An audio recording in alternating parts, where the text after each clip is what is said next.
Off the Hook, airing on offthehooksports.com. Your home for real news, real opinions, and what really matters about Tennessee athletics. The Off the Hook podcast at offthehooksports.com or Facebook, YouTube, Twitter, or wherever you go for your favorite podcasts. Apple Podcasts, Spotify, Stitcher, Google Play, TuneIn, iHeart. Like, share, follow, subscribe. Off the Hook with Dave Hooker starts now. Here we go on a Monday, and it was a pretty monumental Monday as a lot of things happened in Tennessee athletics, including Las Vegas thinks that the Vols are going to beat Florida, and a surprising number that came out from DraftKings we will discuss. Amanda LaFratta, how are you this morning? I'm doing well. How are you? I'm well. So quite a weekend. Somehow my daughter turned 20, and on the other end of the spectrum, you were with your nephew, who is just but a babe. So 3 months. What do we learn from that? People get old quick. I want to remind you to subscribe and like on YouTube. We would love to bring you this content each and every weekday at at 9 a.m. And we also have a ton from Chris Landry coming up. We have Jacob Warren and we have Cooper Mace, current Vols, that are on our YouTube page. So you never know when you're going to get a surprise or a sneak peek on YouTube. So please subscribe there. We want you to be a part of the program. And we're here every day at 9 a.m. and the response has been tremendous. So thank you. Let's start before we get to headlines. If we can, Amanda, you're on your way home from Nashville and you texted me like, hey, can you get this? I was like, sure. And or you wrote it. I can't even remember who wrote it at this point. But 5.5-point favorites. Amanda, were you surprised to see Tennessee being a 5.5-point favorite according to DraftKings? Now, was it DraftKings? It was DraftKings where I found it. Yeah. So I'm admittedly going to say I'm ignorant when it comes to a lot of gambling things. So I'm going to step out and lean on you here. Okay. So when I see 5.5, two things go through my mind. When you texted me that, the first thing was like, that's too high. I had it about a 2.5, 3-point Tennessee favorite at home. To me, that was too high. But anyway, they know more than I do. The other thing is, with all the lists and the stuff and getting people's attention and all that we do, Amanda, does any of that go on in gambling? I mean, could that number be said to be 5.5? Work with me here. I can tell I'm being a little bit confusing. But could that number be 5.5 now to get our attention and the attention of other Tennessee and Florida fans and end up at 2.5 or 3? Do gambling sites do things like that? No. Okay. No. Because they would lose. Right? Not even that. You would lose a lot of money. The gambling sites are going to put the line at where they think it will be. They will put the line, and there's a reason Vegas always wins. And they put the line at where they think that it will be. So if they say they believe it starts out at 5.5, then they mean that they believe Tennessee will win by probably 6, at least 5 or 6. But however to interrupt for 1 second, for gambling novices, and I am that. But this is one thing I did figure out early in gambling. Really, Vegas doesn't care if they win by 5 or 6. They just want the betting to be equal on both sides, so they make the juice, which is 10%. Correct? I'm not sure about 10%, but yes, theoretically, they want to take your money. So, however they can do that is how they'll do that. So, the only time the lines will move Vegas wise, if people bet on one side or the other. So if everyone's taking Tennessee at -5.5, then the lines will start moving up. So it'll start moving to 6 points, to 6.5, to 7 points. It'll start moving according to how people are betting because they want it to even out. Okay, but Vegas. Let me ask you this. Where do you think this number moves? I'm not just talking about in a couple of days. I'm talking about in the coming weeks. Now, if everybody stays healthy, where do you think this number might potentially move? Because, again, I was blown away by 5.5. So I think it just depends on how much what we see coming out of the gate. as far as how well Tennessee plays or how well Florida plays or how, bad they play. That will make sense as far as the line movement goes for this game, as far as the spread goes. But you also have to take into consideration that there's a 3-point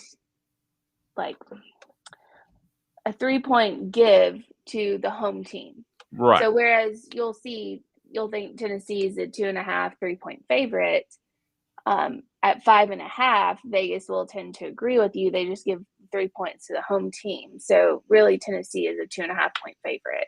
Sure. However, no, I definitely get that. So neutral site, they would be about a field goal somewhere in yes. there. Maybe a little more, maybe 3.5. All right.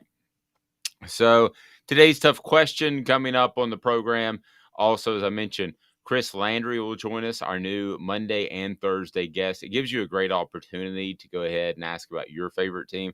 We're going to talk a lot about Tennessee and SEC, don't get me wrong. But if you got a question about the Chargers and what they're going to do this year, Chris Landry can answer those questions. So feel free to buzz us via the many ways that you can send us a message. Of course, YouTube, Facebook, and the Twitter, as the kids call it. So with Amanda LaFratta, I'm Dave Hooker. Let's get to headlines. Headlines are right now as headlines, Amanda. We started with the 5.5 that Tennessee is favored, but there was more news coming out of the weekend.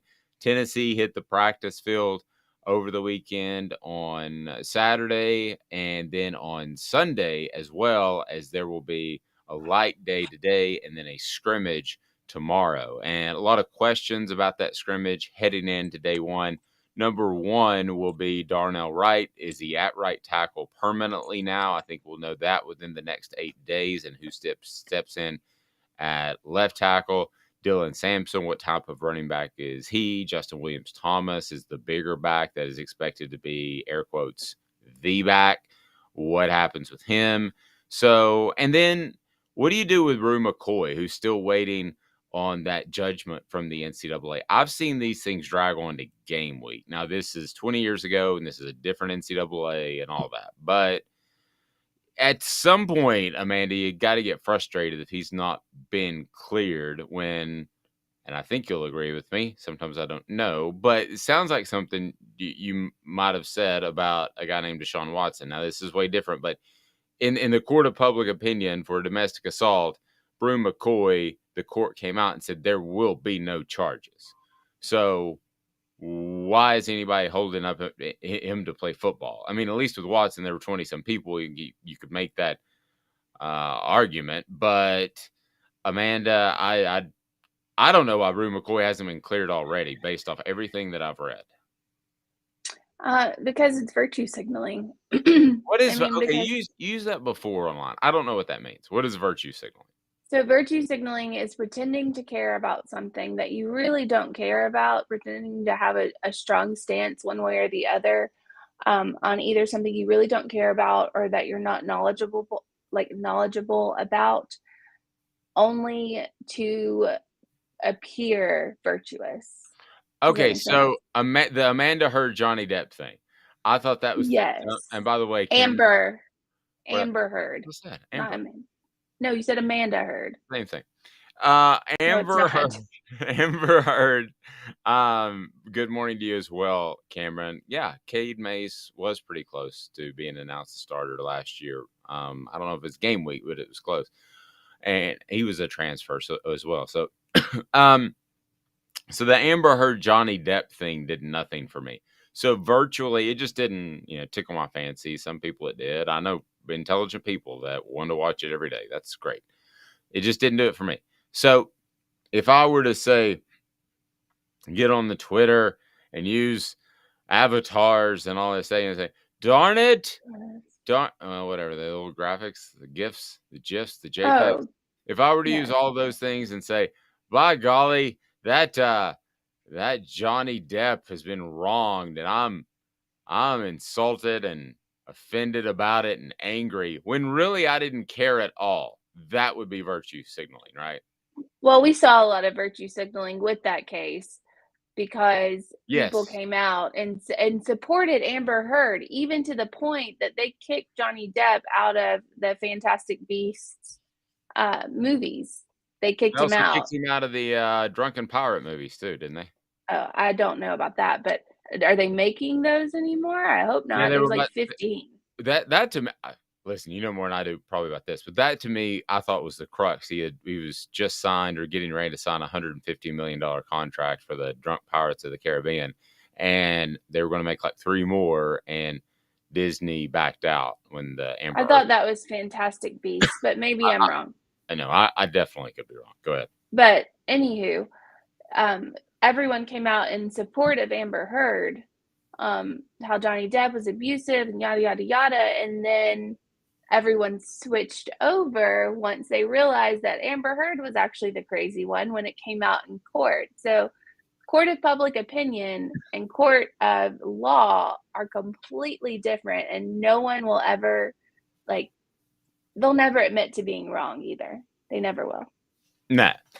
John writing with Wright and Cooper. I feel like these two are high-end SEC linemen. He's referring to Darnell Wright, who looks like he's going to be at right tackle. I agree with that, and we're going to have some comments a little bit later, John, you want to listen to. But, pardon me, Cooper talking about Darnell Wright and the athlete he is. It's pretty phenomenal. The guy can do a backflip at 330 pounds. Also, I know, is that not insane? I saw the face. Yeah. 330 pounds backflip. I And used to be able to you do were a a tumbler. backflip. Yes, but not 330 pounds. I know. Yeah, I've got Yeah. I got you pegged for like what, $108. So We'll go with that. Cooper Mays, I agree with you, John, is one of the top offensive linemen. That's why he was preseason All SEC. I think Tennessee suddenly, their offensive line, if you take into these 3 factors, 4 starters returning, Darnell Wright willing to be flexible and move to the right, Cooper Mays in what is arguably the most important position is incredibly intelligent and big and strong. Let's assume he stays healthy. Tennessee's offensive line can go from giving up the most sacks in the SEC to being, dare I say, a team strength in 2022. Am I reaching, Amanda? I don't think you're reaching. I think chemistry has a lot to do with how lines protect quarterbacks. If you can't trust the person next to you, to your left or to your right, then you're going to be overcompensating. If you don't have that chemistry, you're not going to be able to tell how your teammates are going to play. And I feel like if you have that chemistry, if you kind of grow together, you're going to be better. You're going to get better as the years progress. So I think this could be a definite strength for Tennessee this year. No, and a couple of other notes as headlines brought to you today by City Heating and Air Conditioning, cityheatandair.com. You need to certainly check them out if anything's wrong with the HVAC unit because it's all about integrity. So some more news. Then the Vols get up on Sunday, and we had talked extensively about how Hendon Hooker likes to listen to gospel music on game day. And then you have the Vols go out there blaring gospel music. And I thought it was just really cool. It made me think of 2 things. One, third down for what? Which thank goodness that is gone. That should And die. that was like kind of cool the first time you heard it, and then just a little cool the second time you heard it, and the third time you heard it, it was awful, and then it continued on for years. So I thought of that being gone, and then I did one time remember a Tennessee coach, and I'm not going to tell you who said, "Who in the bleepity bleep is playing Sweet Home Alabama at Lindsey Nelson Stadium during practice?" And they were blaring Sweet Home Alabama as a pregame just to test all the speakers, not thinking that the Vols are practicing about, 50 feet away.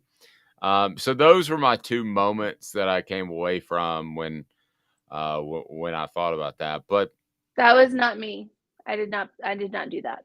no, That was not and me. they were not singing about you either. But they could have been because you're sweet. That's awkward. No, but I went to Tennessee. What's wrong with saying you're a sweet person? Nothing, but no one would be singing about me. But I went to Tennessee, and I did not blare Sweet Home Alabama at No. in Neyland It's Stadium or anywhere Tennessee near it. and Alabama. She's like a General Bear. Craft Treats is where you need to go. Craft Treats, you laugh. I got it. Yeah, I got it. CraftTreats.com, and Craft Treats can give you the products that your pets need to chill out, to calm down. And I know Amanda used it over the weekend because she had to drive to Nashville. I And did. yeah, instead of drugging up Ava with all the unnatural stuff, she went with Craft Treats. Craft Treats was just napping the whole way. Sparta, who needs Sparta? I'm napping. My mom needs some now because I was telling her about, she has a small dog. Her name is Daisy. And I was telling her about Ava, and Daisy is terrified of thunderstorms, and everything that they've tried doesn't work. You know, she still like cries. And I was telling her about the Craft Treats, and she was like, I need to try those. I really do, because my mom will not try anything unless like she knows for a fact it is 100% great. And she was like, I need to try these. And I was like, yes, you do. So we have to get my mom a bag. I love it. I'm down for it. So Tennessee will meet with the media this afternoon. I'm sorry, this morning, depending on when you're listening. They are set to meet with the media shortly before noon.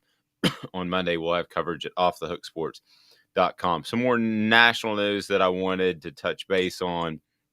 Oh, and something that Amanda wrote over the weekend. Hendon Hooker shoes at SEC Media Days, like $900.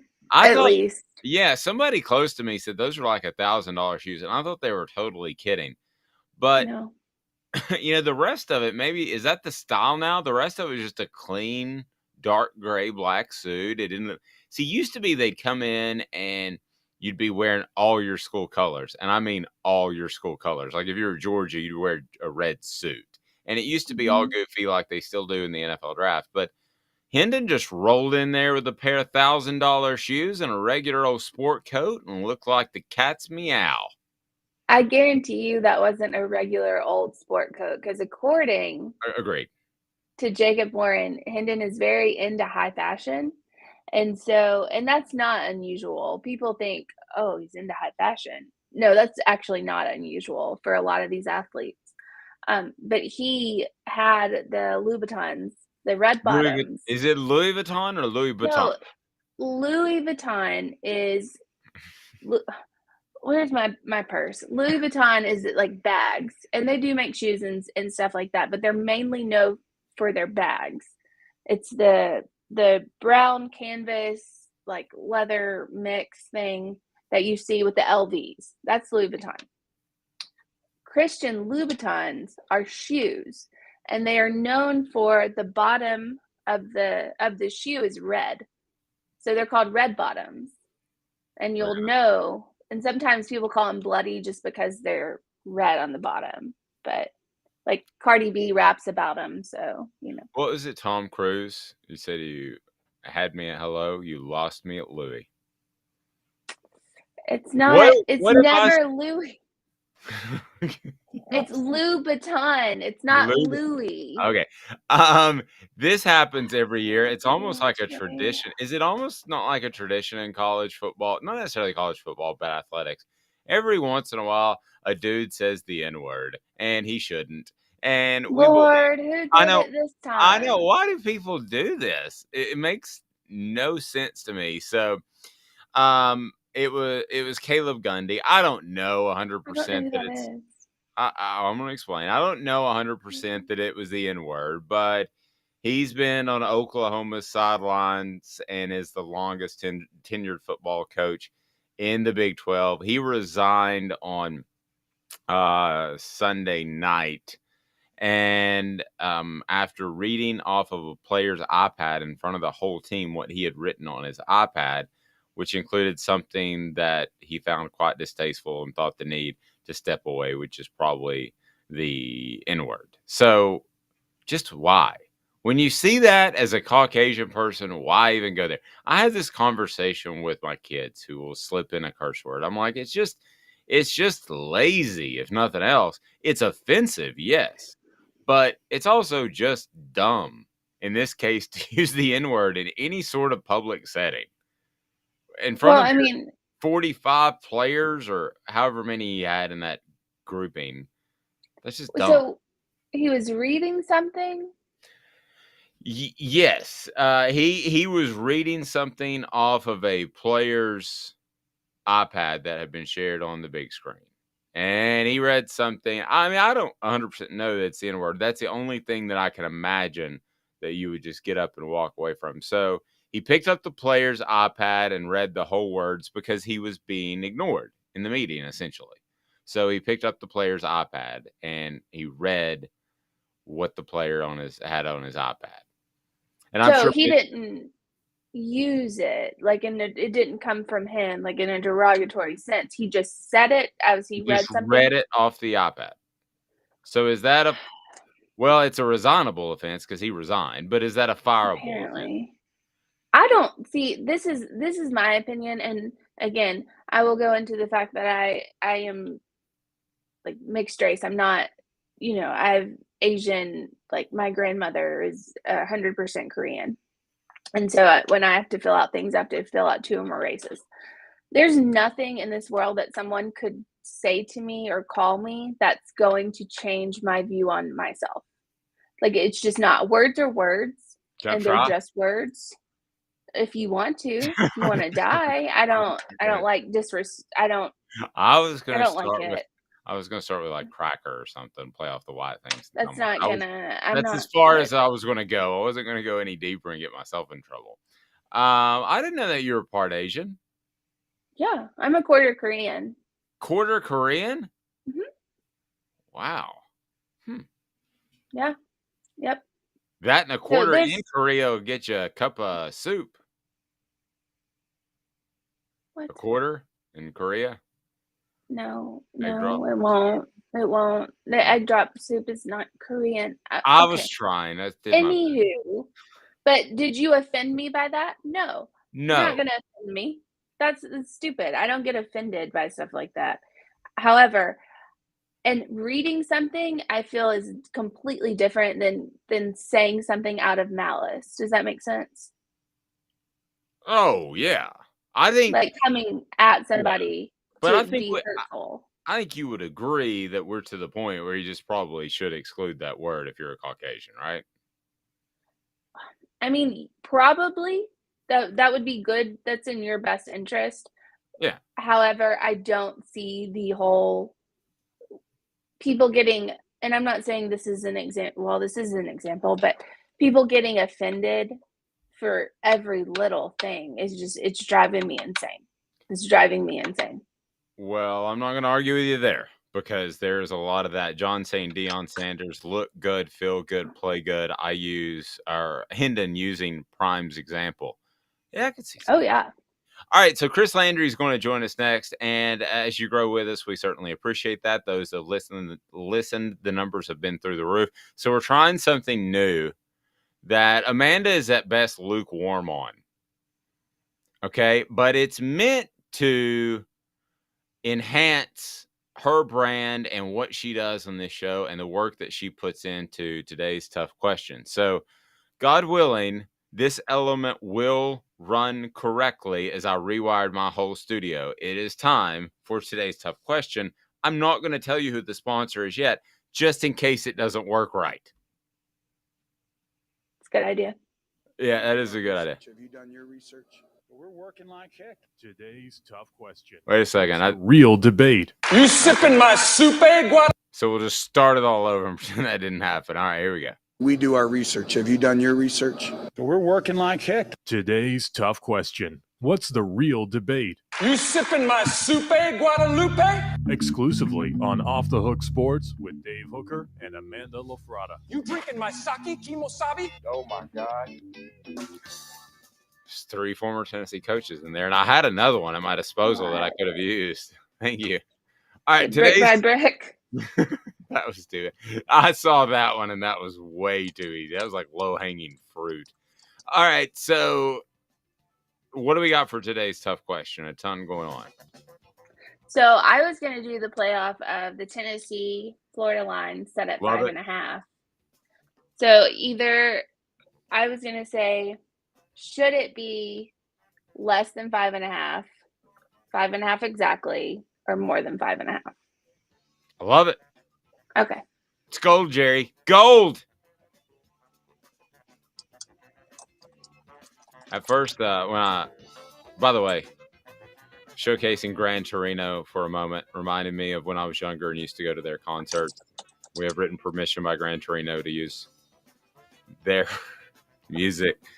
But when I first played some of this for Amanda, Amanda said, "What are we going to be like in a 70s cop show?" That feels like.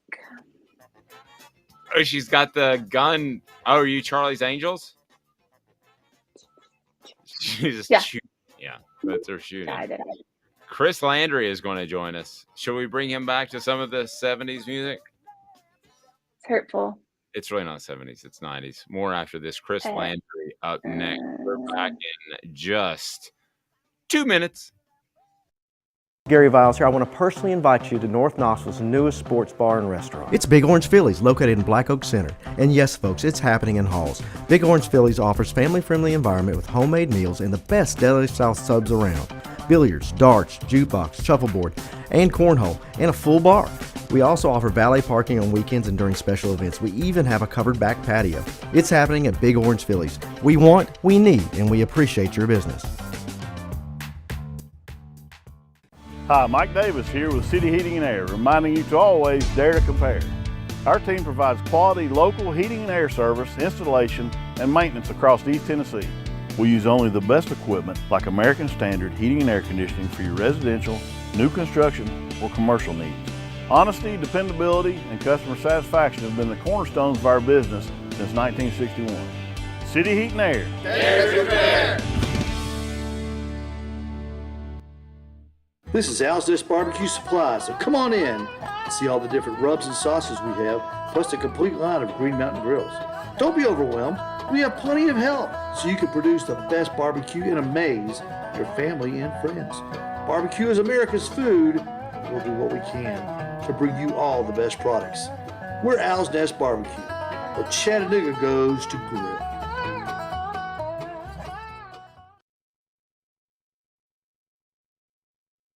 Do you want to own the more that owns every job? Then get to Vassy Lawn and Garden in Cleveland and get you a Toro. I'm David Vassy, here to talk to you about Toro. With a Toro Zero Turn, you'll get more out of every minute and you'll reach the finish line faster. At Vassy's, we like to say, no matter if you're mowing 3 acres a week or 11 lawns a day, homeowners and business owners alike find confidence in equipment they can trust from top to bottom. Vassy Lawn and Garden, Highway 60 North in Cleveland. Man alive, it's worth the drive. Well, it's a great time to pick up a cup of coffee. And you need to go to Honey Bee Coffee. Honey Bee Coffee will certainly take care of you, Amanda. Like 100% of the beans in all of existence. So it is awesome. They got to get to Honey Bee Coffee, and you can order online. Yeah, it's great. It's great coffee. It's a great product, veteran owned, the best beans in the world that you can find, and just. I always say, go to the bee, not the bucks. Go to the bee, not the bucks, or go to the bean, not the green. A great human bean. No more bean jokes. I'm done with the bean jokes. That's it. No more bean jokes. That's it. I'm calling it a day on the bean jokes. Have I been doing it too long? Chris is laughing. I'm done. I'm done with this today. I can Google my list if you want. I've got a bunch of good ones. All right. So Chris's appearance brought to you today by our friends at the Mattress Place. The Mattress Place is right there on Chapman Highway, and the Mattress Place, no gimmicks, 30 to 70% off every day, veteran owned. The reviews are incredible. Chris, let's get right to it. First, good morning, sir. How are you? Good morning, Dave. Good morning, Amanda. Hope you guys had a great weekend. Yep, we're good. Go to LandryFootball.com if you want the insight and you want to learn more than any of your fans know about football. So I know you're not a gambling guy. That's not something you cover on your site. You cover the X's and O's and the things that I really like, personnel and stuff like that. So, but you do have your finger on the pulse enough to know what a 5.5 point spread is. And I thought Tennessee favored over Florida by 5.5, which was released by DraftKings yesterday, and part of that's to get attention, Chris. We know that the game hasn't even, they haven't even played games before. No, it's not. I think a little of it's to get attention, but anyway, nevertheless, 5.5 points. Tennessee a 5.5 point favorite, almost a touchdown. Well, as you guys both know, and talking with a lot of people in the gambling world that involved in making lines, the goal is to get equal amount of money on both sides. Right. So it's about anticipating where the betting public thinks the favorite is, and that often coincides with how maybe people in Vegas think, but they're thinking in terms of the market really is like the stock market. How do you think people are going to respond to it? It's no one really knows, and I would say this, that there's a perception, right or wrong. Tennessee off of a good year, second year of a coach, a lot of unknowns with Florida, so there's not as much. Let Florida come out and be really impressive, then that line could change based upon, people are going to think, well, Florida's better than we thought, or they're not as good as we thought, whatever the case may be. But so I don't really look at it a whole lot in terms of what it really means. We all know home field, all that stuff is factored into it, but I don't really, and one of the things I do in Landry football is I do break down the games each week, and I look at it and I grade it, and I give kind of an idea how I think it is. So, I mean, I know I've heard a lot of people say, well, I like to use it for my gambling, but I do it based upon how it looks this week, how teams are playing, who's healthy, those things. What is intriguing about this, the gamblers will tell you, because I know some people that do this, they feel like they have an edge by making a bet now in August on a game in November, because they really feel like they know better than most of the betting public on who's better. However, there's a risk with it.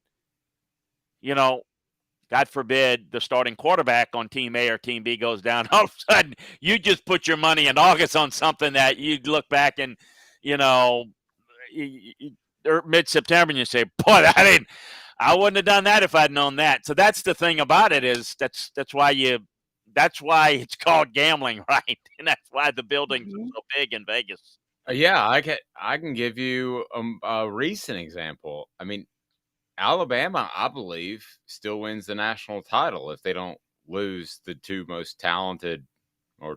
the most talented wide receivers in the nation last year. If they don't have injuries in the running back room, I still think they win it all. I know Amanda wants to jump in there as well, but I'll just ask you today's tough question, and if people want to take part, feel free to give us some questions for Chris on our chat board. But our question was simple. It was 5.5. Is that too low, just right, or too high?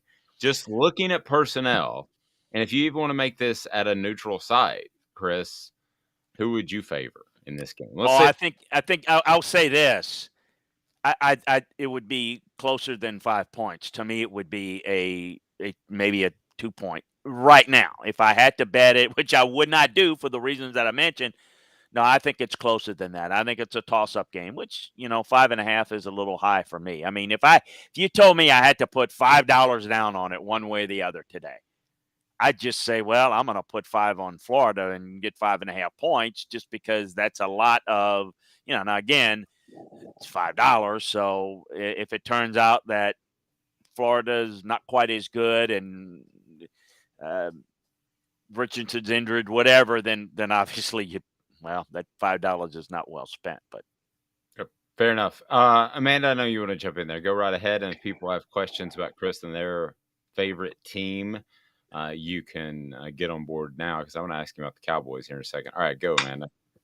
So I know what's crazy is, after looking at the odds of the Florida-Tennessee game, I also looked at the odds of, DraftKings had odds for Tennessee-Georgia and Tennessee-Alabama. They actually have Georgia favored by more against Tennessee than they have Alabama favored against Tennessee. Say that again. They have Georgia favored By how much? Yeah. What would they have? I think Georgia's favored 15.5 and Alabama's favored 13 over Tennessee. Oh, that's interesting. Yeah. Found that very And strange. yeah, that is interesting. No, I don't it believe didn't hear. Georgia's going to be that good. I just don't. Well, it'll be interesting to see that line is intriguing to me. I would have said, not really, and not being an odds maker, I would have put it at maybe 15 to 18, favorite for both Georgia and Alabama, but pretty much equal. The fact that and refresh me. Hey, this may be the answer. Where is I should know this. Where is the Georgia Tennessee game? That is the Alabama game. The Alabama game is in Knoxville, and the Georgia game is. That's it. That's the answer. That's the answer right there. Yeah. So Georgia's on the road. So that's the answer. So it's really maybe what would you say, a point? Alabama would be on a neutral site, maybe a point more favored over Tennessee than Georgia. So that makes sense. It's the home field, and I didn't know off the hand that's it. I think that's about right, to be honest with you. I don't know. I mean, again, I just finished predicting. I just think that Georgia, talent-wise, is on a different level than Tennessee, and I would probably say two touchdowns is about what it would be in terms of personnel-wise going into the season. Now, again, how it looks on the week of before November 5th, well, if I do well enough, hopefully I'll be back in the week of November 5th to tell you how I feel about that game. But right now, that's kind of how I would see it. I think the SEC East is Georgia, and then there's a gap, quite a sizable gap. And then and that's why when people say, who's going to finish second? I think Georgia's on a different level, and Georgia's kind of what Alabama is approaching where Alabama's been. Yeah, their level of, well, they're not as good as last year is kind of like Alabama. Well, they're a little bit better this year than they were last year, and they weren't as good last year as they were the year before. That's kind of where Georgia is. They just reload. The talent level on defense, they lost all those players to the NFL. They're not going to be as good as they were last year. They don't need to be. They're not playing last year's team. They're going to be really good. I think they're one of the 4 or 5 best teams in the country without a doubt in my mind. And I think that only Alabama and Georgia fit that category in the SEC. Chris, I want to ask you about Darnell Wright because typically my antenna tends to go up when I hear this phrase. That is, it's just as easy to play right tackle. He can move to right tackle. He's selfless. He is a guy that is opening the door for other people to play left tackle. Well, you and I both know that left tackle is the sexier of the two positions. So let me ask you this. Am I being told what the coaches want Tennessee's fan base to think about Darnell Wright, who may move to the right side after starting at left tackle all year last year? Or is he the special athlete that I've been told that he is? When you watch him on tape, what do you see out of Darnell Wright? No, he's really good athlete. A couple of things on playing the left side and right side. Okay. The big thing that is probably underestimated is being in a left-handed stance, a right-handed stance. That is quite a bit different. It's not to the degree of batting left-handed or right-handed, but it's pretty big. But in this system, a couple of things. You want to have 2 tackles that have left tackle athleticism, or what we normally call blindside athleticism, because you've got 3 wides, you may have a tight end flex, you have back, so you've got to block without much help. You don't usually see a lot of tight end help in blocking in this scheme. So I think the flexibility of getting your 5 best, a lot of things that they do is they play in a lot of 2-point stances. So that eliminates the left and right side difficulty. Left and right hand side is more of an issue when you're really into coming off the ball, run blocking. But in pass blocking, it's a little bit more seamless to go left and right. So I think it's more doable. And what they're doing, and this is the time to do it, is to experiment and try to get your best 5, because the one thing that is different about, Dave, the left side and the right side, and you're right, the left side is the sexier one. And for people to know, the left side is because most quarterbacks are right-handed, and that's protecting the blind side. But what defenses are doing today is they're trying to, like water seeks its level, we're going to find where you're weak. So they'll overload and they'll move pass rushers on your weak side. So if you've got a weaker right tackle in terms of pass blocking, they'll shift their best pass rusher and put them over the right side to get your right tackle in trouble, which is why oftentimes you need to give the right side is also the side offensively where you normally line up your tight end. You line them up on the left side, but mostly on the right side. And you've got a right tackle and a tight end, whereas the left tackle is usually left by itself. But in today's game where there's a little bit more of we're going to move guys to try to create advantages to where you can't block them, I think it's more about getting the best athlete. And if you can handle being on the right side, then I think that's what you try to do. You try to get 2 guys with good feet on bookend sides. Chris's appearance brought to you in part by Steve Ray's Midnight Oil and Craft Treats. Craft Treats has all the wood pellets that you need. It has all the wood chips. It has the sauce and the rub right there in Ottawa, crafttreats.com. Amanda?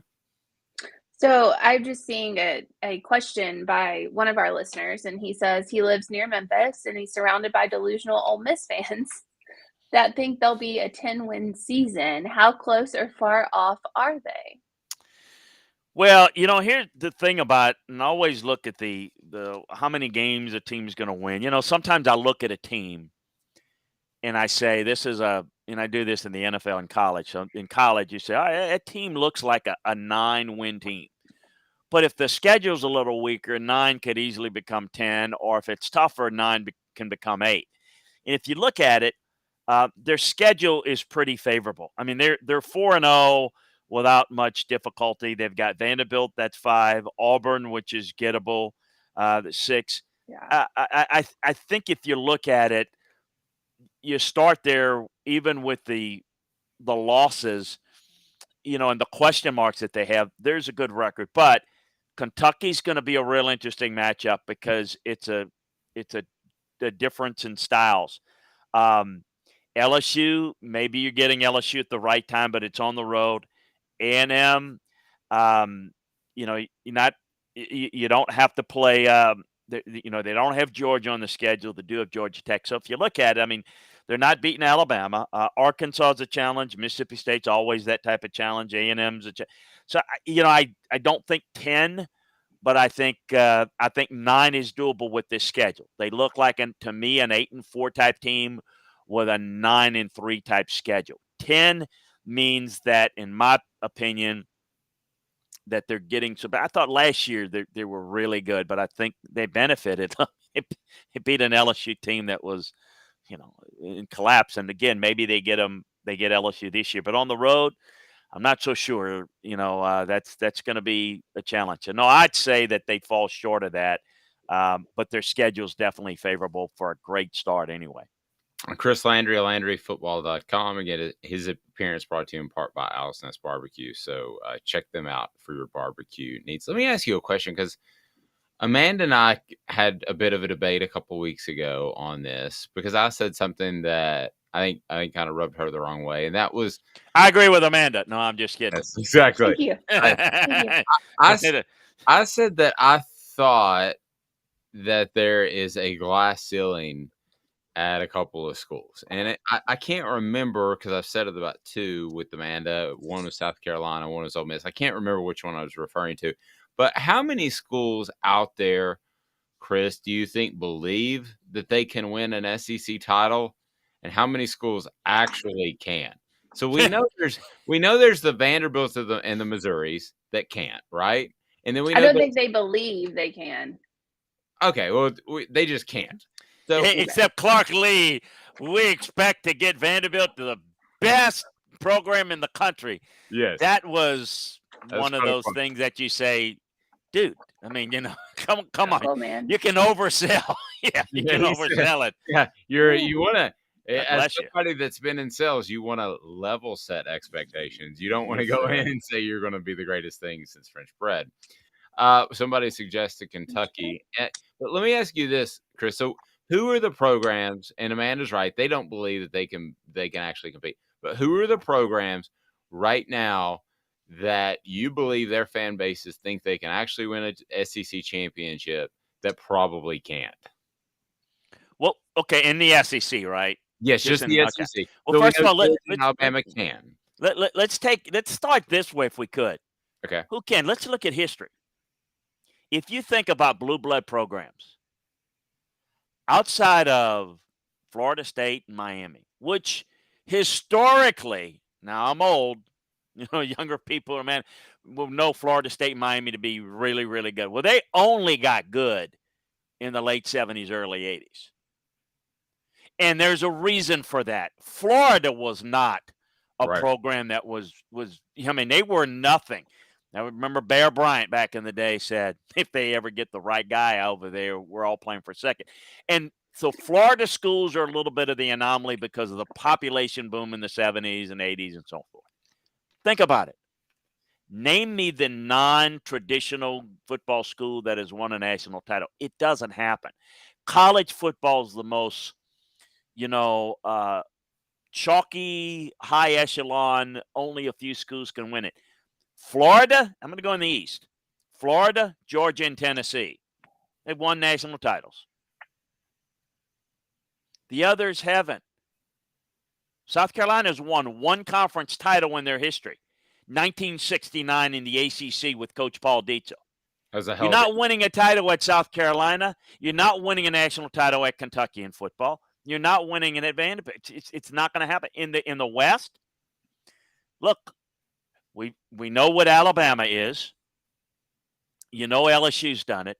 Auburn has done it, and guys, that they are the most merry-go-round team, up and down. But they've done it. I think and if you look at it, A&M has not done it since the early 50s, mid 50s. They have the look of resource-wise that they could potentially get there. But if you look at it, Ole Miss has never – they've got two claim title. And, of course, in the modern area, people will look and say, we won they got two claim titles that, back when they won, they would anoint a national title before the bowl games. So, look, Ole Miss in the modern era has not done anything. They've been really good, but no. Ole Miss, Mississippi State, Arkansas is a program that won under Frank Broyles in the Southwest Conference. They don't have the look now, even though there's a lot of money. They've got the Tyson Chicken money, they've got the Walmart money, they've got the trucker guy, I forget the name, money, but they don't look like it. So to be honest with you, there are 6 schools, and if you want to throw in A&M with potential, that can win it. So the rest of them, when I get the question from an Ole Miss fan or a South Carolina fan or a Kentucky fan, when are we going to take the next? When is Mark Stoops going to get Kentucky to the next level in the East? Are you mental? They are at the next step. Are you mental? They are at the next step. Missouri won the East twice. Why? Tennessee was down. Florida was down. Georgia was screwing the pooch. Everything. So, it's like it doesn't happen. So none of them have a chance to win the national title. Let me say this real quick because I'm going too long. One thing I think will be interesting is when we go to a 12 or 16 team playoff, wherever we do, it might be interesting, though, because right now, Ole Miss, South Carolina, if you get a really good program, you're not going to the national play because you're not going to win the SEC, and you're not going to be the second team in the, But we go to 12 and 16 teams on Ole Miss or South Carolina, whoever, if you start winning, 10 games, you might get into the playoffs. Now, you're not going to advance and win a national title, but at least you can get into the playoffs, and now you can sell. We've been in the playoffs 3 of the last 5 years. Now you might have gradual improvement. And look, we don't know what's going to happen. We don't know that, when Nick Saban retires, how far Alabama will drop. But we know this, Ole Miss doesn't have the resources to do what the other schools do. That's why Lane Kiffin tried to get the LSU job, the Florida job, the Oregon job. He knows that getting it done at Ole Miss is going to a New Year's Day bowl game. It ain't going to a national championship. They will say that, but they're whistling Dixie. It doesn't happen. History says it. It has not happened. It just doesn't. Do you think the NIL changes that at all? No, I think it makes it more unlikely unless you have the money. So A&M, for example, A&M doesn't have any better history of winning titles than Ole Miss, but NIL gives them a real good chance, right? They got far more money. A&M's got far more money than Florida State. Jimbo Fisher left Florida State, a place that Bobby Bowden built into a national power where they went like 10 years not finishing lower than third in the country. But the game has changed.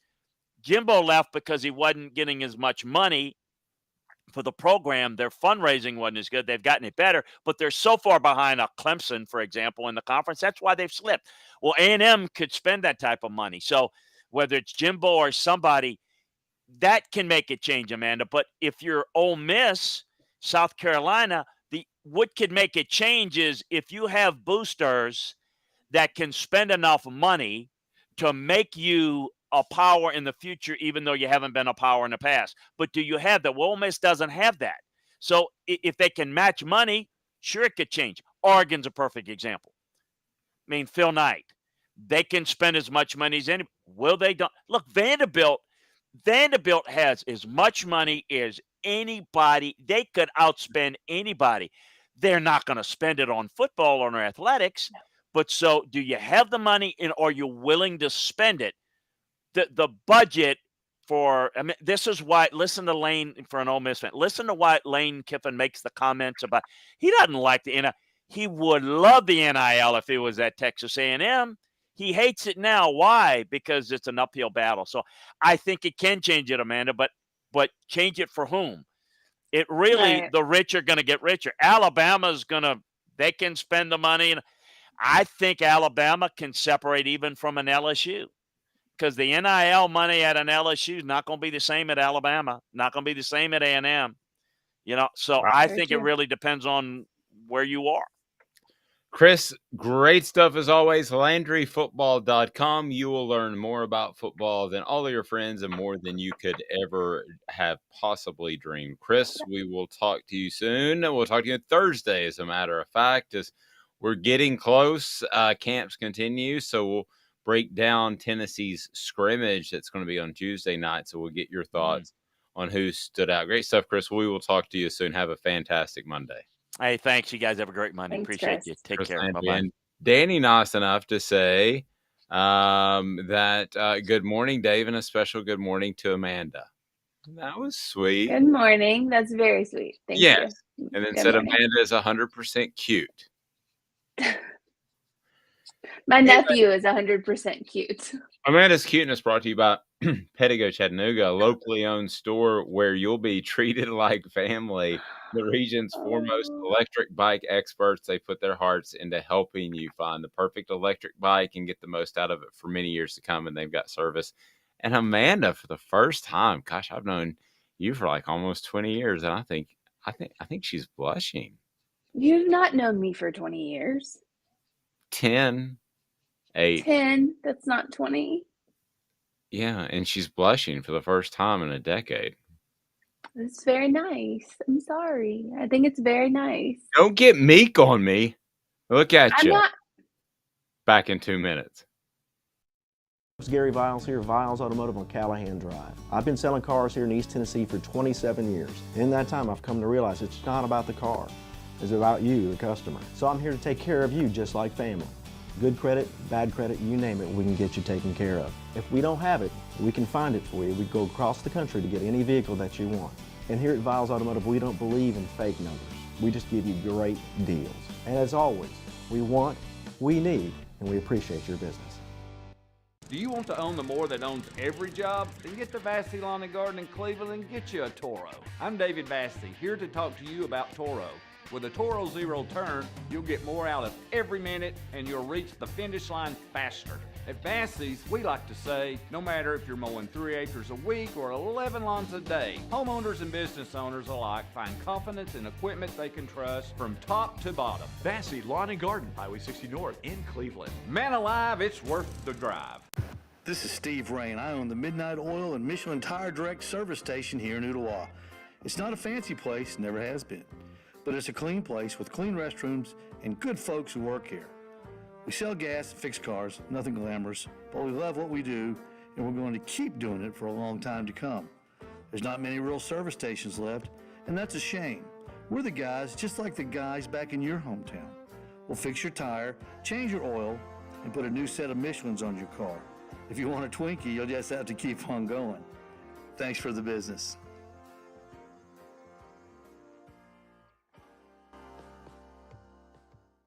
Hi, Mike Davis here with City Heating and Air, reminding you to always dare to compare. Our team provides quality local heating and air service, installation, and maintenance across East Tennessee. We use only the best equipment like American Standard heating and air conditioning for your residential, new construction, or commercial needs.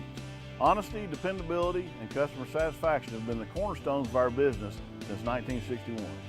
City Heat and Air. Dare to compare. With Amanda LaFratta, I'm Dave Hooker. Let's get to Jacob Warren talks about some shoes. But first, I want to reset today's tough question. Where were we on that? I know we threw that out about an hour ago, so I'm probably dominating. What was the question? We did not throw it out an hour ago. Well, give or take. So what was their question for today's tough question before we get to Jacob? So our question for today's tough question was, we did the DraftKings has the line out for Tennessee, Florida, with Tennessee favored 5.5. So we asked, Tennessee, Florida line is set at 5.5 in favor of the Vols. What should it be? And we had less than 5.5, more than 5.5. 5.5 is right on the money. It should favor Florida. It's actually pretty divided. 35% say that 5.5 is right on the money, and that's the one that's winning, or actually just changed. So 33.3% say 5.5 is right on the money. And then what coming up next, tied, is more than 5.5, or it should favor Florida at 23.8%. And then 19% say less than 5.5. My answer, whatever category that would fall in, would be Tennessee should be about a 2.5 point favorite at home. That's just my answer. My vote was that 5.5 is right on the money. I'm going to go with Vegas. Okay. Well, no, I'm not doubting that they know more than me. They do.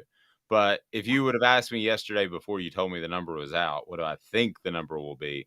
I would have said 2.5, 3. So I'll stick with that just as to be a part of today's tough question. So today's tough question brought to you by Zool Beer Company before we get to Jacob Warren. And man, they've got flavors coming out all the time at Zool Beer Company. They are award-winning worldwide, and they're also in downtown Knoxville with a great panoramic view of the city. You'll love it. Yeah, they're off East 5th. So if you haven't been there, join. Sorry, my dog is doing something. Join, go to Zool Beer. They have a new sour, Tech Noir. It's mixed with a bunch of different fruit. Everything, all their sours are heavily fruited. Their seltzers are amazing, heavily fruited there as well. Just all around great beer. They had a beer. I haven't tried it. I'm sure it's good. I have no doubts. But it looked like a VHS. You remember it was VHS, and just the packaging and the marketing I thought was so interesting because it made me think of what would you do every once in a while when you saved up some money as a kid. Now, this is how old I am. You would go buy a bunch of VHS tapes so you could record stuff off the TV and watch it again. But they were expensive. I mean, they were like $49 for 10 tapes, if I remember correctly. So that was a lot of money for like a 16-year-old. That feels like a lot. And I don't feel like with inflation today that those are accurate numbers. Check my numbers on that. What does a VHS tape cost in, let's say, when I was an umpire, and I remember it was a significant amount. So I'm going to say 1992. Can we check VHS tapes in 1992?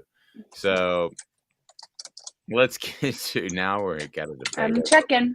Got a debate over Amanda being cute. Oh my gosh. Jacob Warren is not cute. He's manly and tough, and he talks about his good buddy and the guy that he spends the most time with on the road because they're roommates. Here is Jacob Warren talking about Tennessee quarterback Hendon Hooker, maybe his shoes. It's got to be the shoes.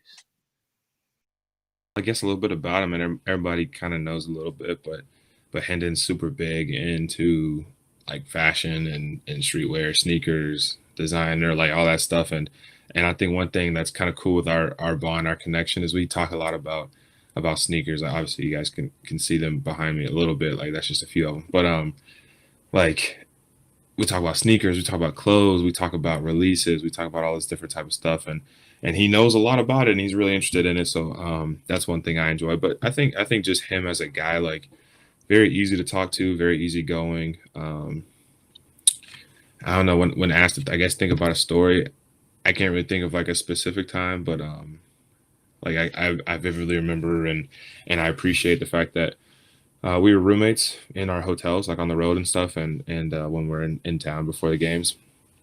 And every morning before the game, without fail, he's waking up and he puts on like gospel music, listens to gospel music, sings it unashamedly. We'll just sing it out loud. And I really appreciate it just because, like, you know, it's nothing crazy, but just showing that he not ashamed and he's just trying to get right with the Lord before a big game. And that's one thing that I truly appreciate about him, I guess, that comes to mind.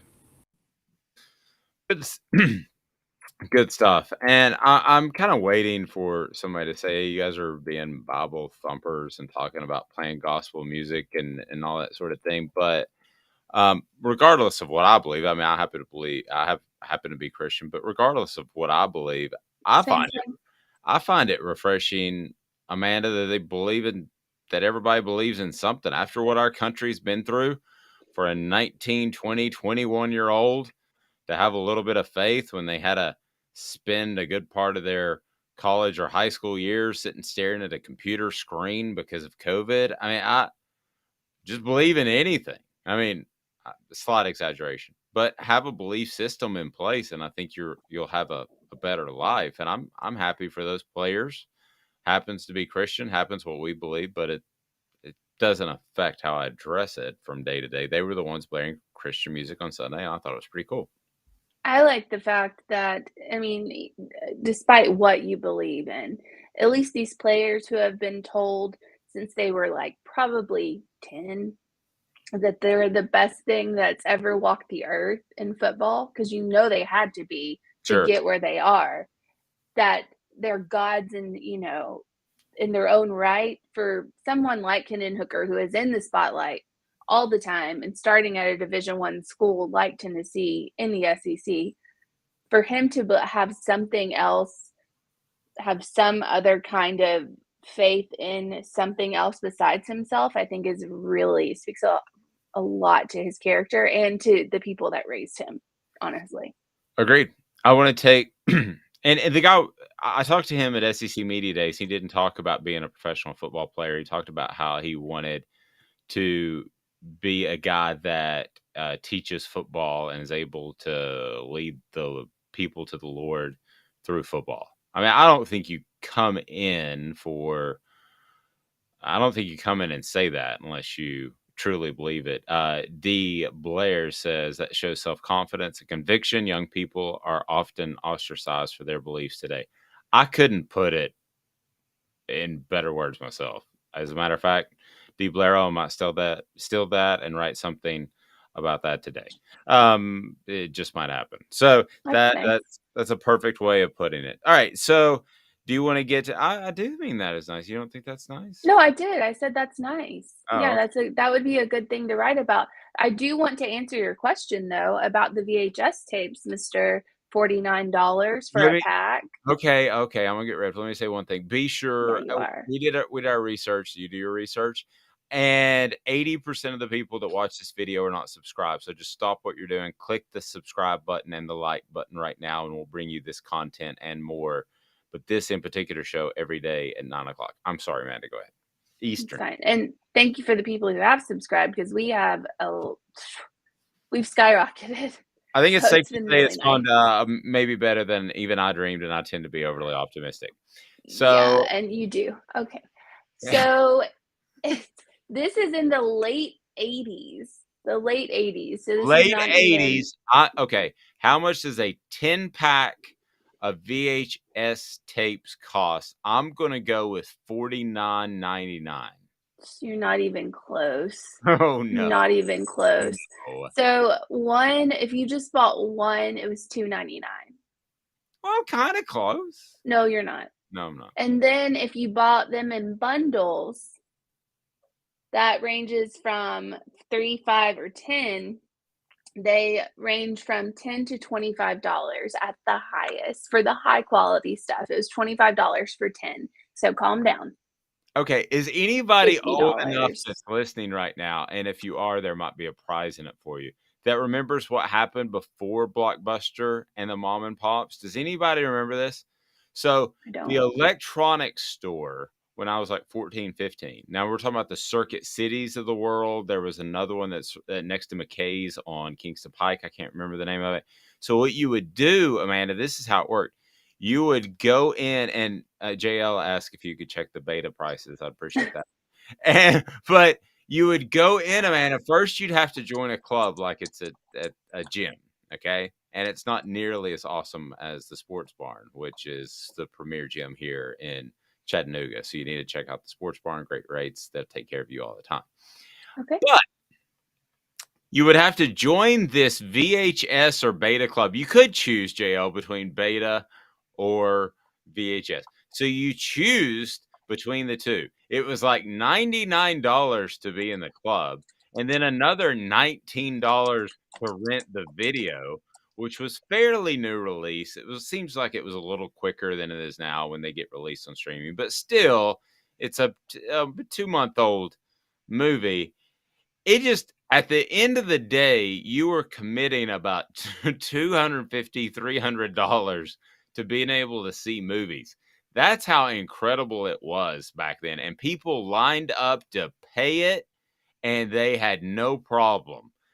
BBB TV 12 say I used to buy VHS a box of 50. I would usually buy at least 200 at a time, and it'd be $1.25 each. Okay, fine. I just remembered it incorrectly. I'm wrong. I have beta. The Beta Max prices. I love if the you want fish. those. Did you remember when Beta, the people who made those videotapes, branched off into fish?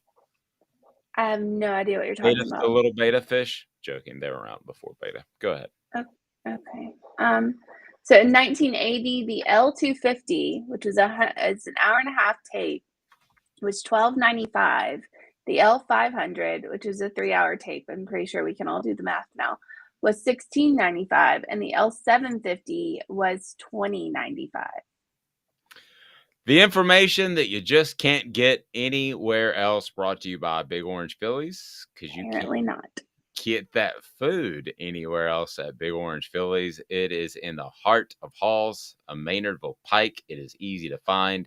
You will love it. Big Orange Phillies knows that quick doesn't mean stale. We're talking about fresh food. Big Orange Phillies, karaoke, darts, the whole 9 yards. They've got billiards, and we've got big news about something that's happened to Big Orange Phillies before long. But right now, it's in the heart of Hall. So certainly check it out. All right, Amanda LaFratta. So we're now, in case for those that haven't found out, expanding to an hour and a half, thanks to our incredible sponsors and listenership and the way things have gone, and we couldn't be happier. So I will ask you, Amanda, at this point, we do have a little bit of flexibility here, but it feels like to me that we do this day in sports history right now. Why? Because I did an element for that one too. So can we do that? Right. Yes, and then we can do message board bingo. Oh, message board bingo's happening. Obviously. I mean, every day message board bingo, and you sent me one again last night. You gotta stop sending them to me because I can't. They're really good, I though. want to read about them so bad. I don't want to know who the fan base is though, because so I try to I even put my finger above it so I can see. But it's this day in sports history, and it's brought to you by our friends at Viles Automotive Group. This day in sports history.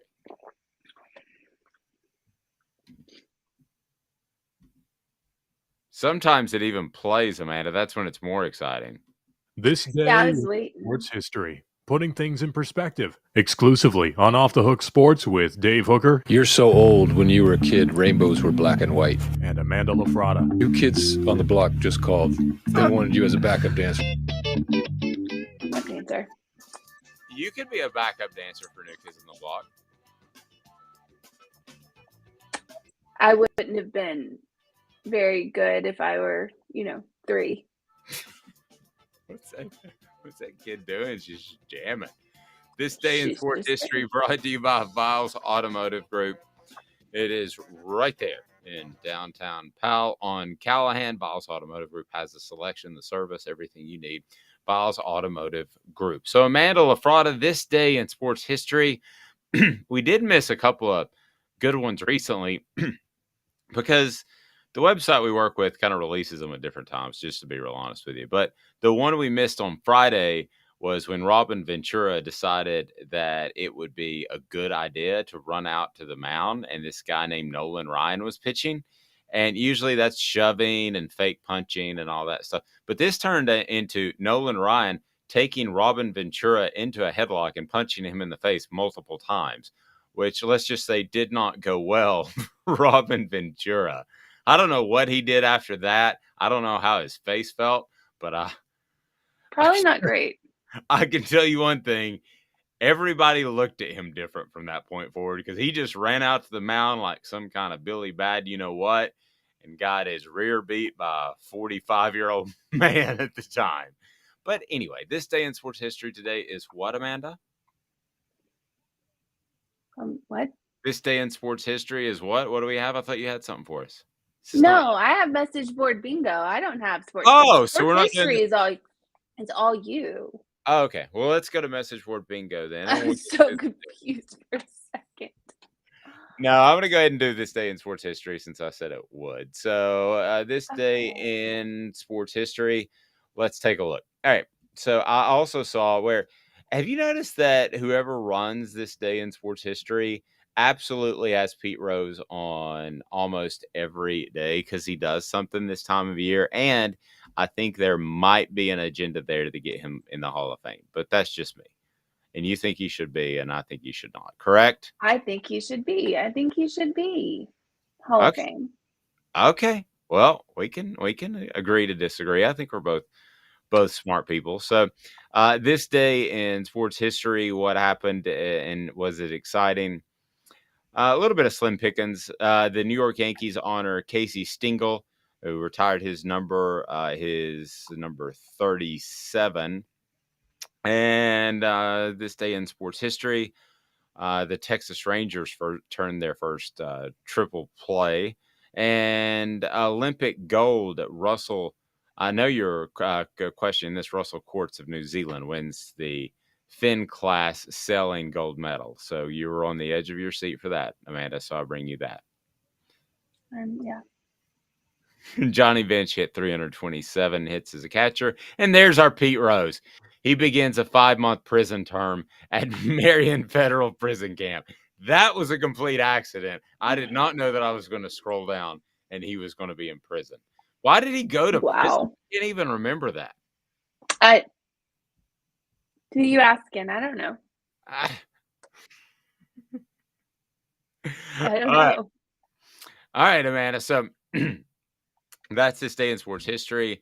And it really comes down to the fact that Pete Rose did indeed go to prison on this day in sports history back in 1990. But also the 1992, you may have heard of this basketball team. It had some dudes on it. They won the gold and the gold medal. Yeah, it had some dudes. No LeBron, though. So no, so it doesn't matter. It's pre-LeBron's not basketball. So They won the gold medal today. It was Michael Jordan, Magic, Larry, Scottie Pippen, Charles Barkley, for some reason Christian Laettner. But it was a group that it was one of those things, kind of like the college football playoff, to take you back, Amanda, since you're younger than me, that you wanted to happen for, like, at the time I was only 18, so it's not like I wanted to happen forever. But I do know I wanted it to happen for at least a couple Olympic cycles, which would have been 8 years. I do know that I wanted the college football playoff of some shape, form, or fashion to happen, and that was about 20 years. But that was one of the big things that happened that you're like, to remind you that sports is fun. And that team, who I know quite well because I have to play with them while my son plays with last year's Portland Trailblazers in order for the game to be even close. So I know that team well. I play with the dream team all the time, and he plays with a random NBA team from last year and still wins. So, but that team was though it's those reminders that come into play, kind of like Tennessee's baseball team last year. Sports are supposed to be fun. That was a fun thing. I don't want to get dunked on by Charles Barkley, but I enjoyed watching other people get dunked on by Charles Barkley. Well, who didn't? Who didn't enjoy that? Except for the other people. Okay, if you could go now, this is way, way random. And if you want to go ahead and get on board, you can tell us what sporting event, if you could go back in history, would you want to watch. So this is mine. This is mine. And it's not even an actual game. It's a practice. If I could go back and watch, they said it was like about the 5th or 6th practice between the dream team, inter-squad practice. And this is the point. You got to remember, Michael Jordan, excuse me, had not won 6 championships yet. At the same time, Bird and Magic had won 6 championships at the same time. So there was this going into it of whose NBA is this? Well, clearly we know what happened. It turned out to be Michael Jordan. But they said the greatest basketball game ever played is they let them go out there and they split up squads. And basically that's the moment where Jordan asserted himself as the star of the NBA. Was in that practice that basically he had the lesser team and he said, I'm just going to win anyway. They said the trash talking was through the roof. There were a grand total of about 8 spectators there just because they were the reporters. And I've been told it's the greatest basketball game that's ever been played. That is my one thing. If I could go back and I had to spend $10,000 on a sporting event, and I'm not used to spending money on sporting events, that would be the one I would sit on the bench and watch. How much fun would we have watching that? They said it would be. They said it started like with Magic. This is my NBA, young one, and by the end of it, Jordan was like, "Whose NBA is it now? Who's your daddy?" Well. Magic was old enough to be the daddy, but so probably the daddy of a lot of people too. Let's not play. Well, there's a possibility of that. Did you like the winning time thing? Did you watch that? The winning time? Oh no, you're talking about the Jordan thing? No, it came out on HBO. It was a loose, very, very more like a docudrama about the first Lakers team in the 80s with Magic as a rookie that won the championship. It's good if you go into it knowing that it's a little bit salacious and that these people were not as bad as they're led on to believe. I mean, they make Jerry West look like a goofball. I mean, Jerry West is not a goofball. He's one of the greatest players of all time. He's the logo, for goodness sake. Cameron says Lion versus Eagles, Megatron snow game, history in the making. Was that a Thanksgiving game or no? I think it was a Thanksgiving game. Was it? I can't remember if it was or not. Pretty good Megatron call out as the Lions continue to run away good players. Be it Stafford, be it Barry, be it Cal. But touche to Megatron for sticking around his entire career. He could have gone somewhere else and won a ring, but he didn't. No, he definitely could have gone somewhere else. I guess, though, did he leave early because of what happened? I think so. Don't you? I mean, he had a good 3 or 4 or 5 years left in him, in my opinion. I mean, he did, but not all players want to, stay. Like I just had I just saw a meme the other night that was, the guy and the girl where the girl's like looking over her shoulder and they're laying in bed and the guy's like thinking about something and she's like, I bet he's thinking about cheating on me or something. And the guy's laying there and his thought bubble was like, I can't believe Andrew Luck is only 32. Nice. It's like Andrew Luck left way early. You know what I mean? Oh, super early. Yeah, but the Yeah. money had changed then.